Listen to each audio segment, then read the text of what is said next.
بسم اللہ الرحمن الرحیم 10 اور 9 محرم الحرام یا 11 محرم الحرام کا روزہ رکھنا۔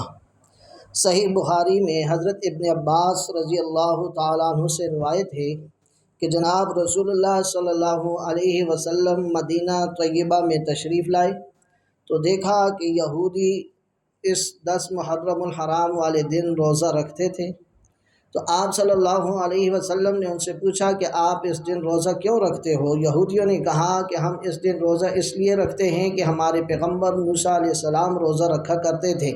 فرمایا وہ کیوں روزہ رکھا کرتے تھے؟ کہا اس لیے کہ اسی دن موسیٰ علیہ السلام کو اور ان کی پوری قوم کو اللہ تعالیٰ نے فرعون سے نجات عطا فرمائی تھی، اور اس دن فرعون غرق ہو گیا تھا۔ موسیٰ علیہ السلام اس دن کامیاب ہوئے اور ان کے سامنے جو قوم تھی وہ ساری قوم اس نے فرعون سے نجات پائی، تو اس کی خوشی میں، اس نجات کی خوشی میں روزہ رکھتے ہیں۔ تو رسول اللہ صلی اللہ علیہ وسلم نے ارشاد فرمایا کہ آپ سے زیادہ تو موسیٰ علیہ السلام کی